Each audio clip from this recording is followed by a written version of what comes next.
Welcome into the MLS on TSN studios. I'm Daniel Zakrzewski, joined by Kevin Kilbane and Julian Guzman. Guys, decision day didn't offer much change for TFC as they get their 20th loss of this season, the most in all of MLS. Let's take a look where this stacks up as far as poor finishes historically goes for them. It's at the top of the list there, the 22-point finish, 0.65 points per game. None of those seasons memorable, but the biggest difference here, guys, has to be the expectations more than anything. They were sky high, and they finished at the very bottom. There is going to be a lot of work for John Herdman in that offseason, but more than anything, it's going to be the expectations on John Herdman. They're really not going to lower much from where they did starting this year. How much of a change, or how much of an uphill battle does he have going in here? Because we don't really know too much about him at the club level. I mean, it shouldn't get any worse than it is now, you know. So I think, yeah, it can't. It just cannot. And I think knowing how this works from, my past experience as a GM, that offseason is going to be nonstop for him. It's going to be learning about players outside of the Canadian market. It's learning about players in a league that he's never coached in before. So that's going to be the one big piece for me, Kev, where he has to learn that. But part of that is coaching in the league as well. And the expectation going into next season must be playoffs in my eyes. It has to be playoffs, given that it's been 3 seasons this team has suffered. Fans have suffered. The city has suffered. The country has suffered. Watching this over and over again. Herdman now comes into the picture as the savior, right? And I think, for me, the recruitment piece, Kev, is going to be absolutely everything with the replacements they need. And I think there's a lot of players that we could talk about, but for the most important sake, how does he manage a league that he's never been in before? Yeah, I think it's a great point. It's such a unique position, him taking a club job after he's been an international coach. It's something that I don't think I ever heard of before. That's where I'd look at it for him, for John Herdman. So we know there's a number of issues that he needs to address. I keep going back to that 4 road wins, Julian, over the last 3 seasons. There was nothing better for me when I won a game ugly. I can't believe it's 4 road wins. Yeah, you know when you go away from home, Julian, and you sat on the bus, and you guys would sit on planes after, and you've won ugly, you've won 1-0, and it hasn't been pretty. You've not really played particularly well, but you've managed to find a way to draw something from yourself as an individual and as the group when you get that collective spirit together. I think it's character building and it's spirit building. I think it's something that you can really take forward and grab hold of to think, look, we can win when we're playing bad. We know we can get a lot better. Things will improve. There's been nothing of that sort from TFC over the last 4 seasons. There's nothing to really lay your hat on and go, there's some spirit there. There is some character there within that side that's going to be able to produce a result out of nothing. That's something that John Herdman, I think, will find very difficult to turn around. It's something that I feel as though it's always special about a group of players when you can do that.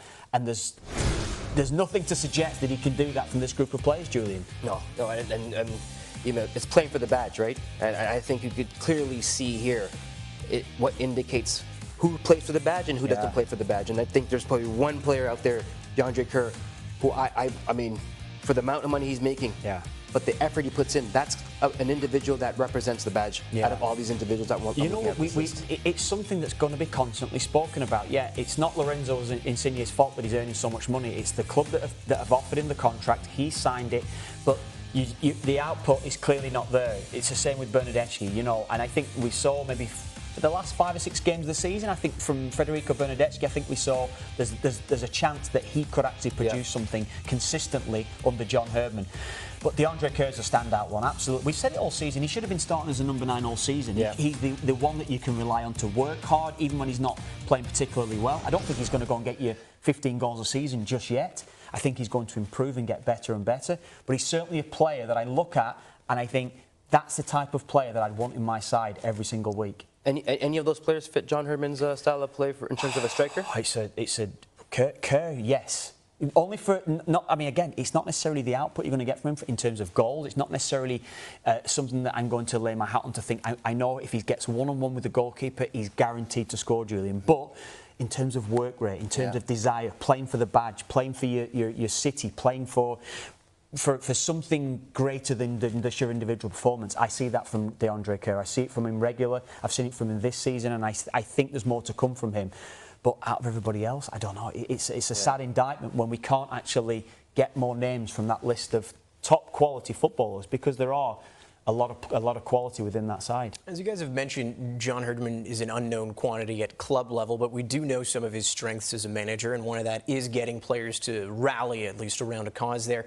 2 players he's really going to need to rally if they can't offload them. It is going to be the Italians. Do you think he can do that? Because, I mean, that's going to be a massive task to really get them on board again for next year. I don't know, do you want to take that one, Jules? Listen, you know what? But I must say that the match we just saw against Orlando, you could see there was moments where we were looking at that and we were like, wow, Insigne's running back. You know, Bernardeschi's putting in the effort. And I think collectively as a group, you could see the first 45 minutes, that's exactly what John Herdman wants from the group, is to fight, be organized, and just, if it's ugly, it's whatever. But as long as they perform, that's all that matters. If they could do that for 90 minutes now, and if they could do that for week in, week out, then that's a different story. And as you know, international football, you could do that for a weekend, and then you have 3 months off. But it's about keeping the guys, you know, wired up, keeping the guys on the edge for every game, whether you win or lose. It's keep growing that belief that, listen, as long as we stay organized, put in the fight in Insigne, put in the fight in Bernardeschi, track back. That performance in the first 45 minutes has a lot to do with John Herdman's, you know, way of getting the best out of them. But again, that was only 45 minutes. This is a team that needs to be doing it for 90 minutes every weekend. No, it's an interesting point, Julian, and I think from what you say there in answer to that question, DZ, I think it's probably his greatest challenge, and I think it was Bob Bradley's greatest challenge to get a tune out of these guys, because clearly the relationship as it spilled over into the media with Bernardeschi and Bob Bradley clearly was broken down quite early. We kind of knew that. But now John Herdman has to get hold of these 2 guys. He's got to get them performing. He's got to get them working, as you said, Julian. More important than anything, he's got to get them working for the team.